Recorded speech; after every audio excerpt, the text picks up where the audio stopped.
بسم اللہ الرحمن الرحیم۔ السلام علیکم۔ میں مصطفیٰ بلال، ٹاؤن چیئرمین میاں سرفراز،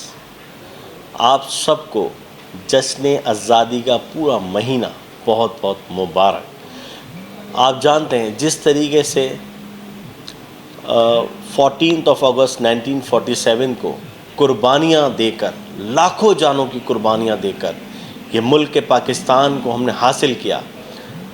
یہ میں آپ کو عرض کر دوں، یہ کوئی پلیٹ میں رکھ کر ہمیں پاکستان نہیں ملا۔ ہمارے آباء و اجداد نے جس طریقے سے قربانیاں دی،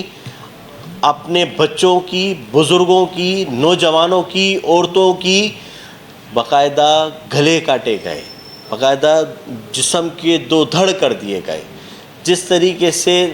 بدسلوکی وہاں پر ہوئی اس وقت پارٹیشن کے اندر، جس طریقے سے قربانیاں دی گئی، ہمیں اس قربانیوں کو، ہمارے آباء و اجداد نے جو ہمارے لیے قربانیاں دیں، یہ ہمیں یاد رکھنا چاہیے،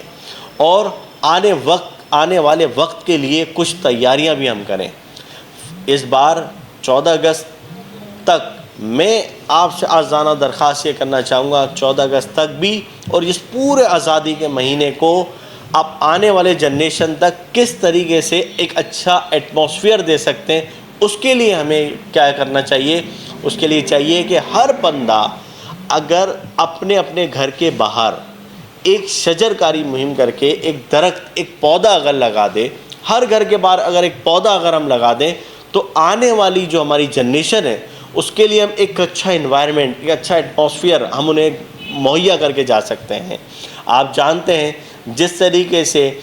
ایک انسان 8 درختوں کے برابر وہ سانس لیتا ہے پوری زندگی کے اندر، یہ ایک جو تجربہ ہے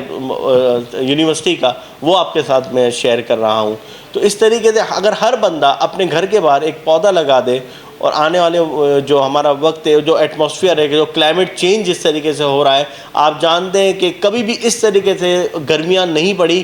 کہ ہیٹ اسٹروک اتنی تعداد کے اندر آنا کہ لوگوں کا انتقال کر جانا، لوگوں کا بالکل بیہوش ہو جانا، جس کی وجہ سے آپ جانتے ہیں کہ ملک کی تاریخ کی معاشی حالات اس وقت کیا ہیں۔ اس وقت آپ جانتے ہیں حیدرآباد کے تاجروں کے حالات کیا ہیں۔ تو اس بار آپ سے یہی درخواست کروں گا، ہر بندہ اپنے گھر کے باہر ایک پودا، ایک درخت ضرور لگائے۔ شکریہ۔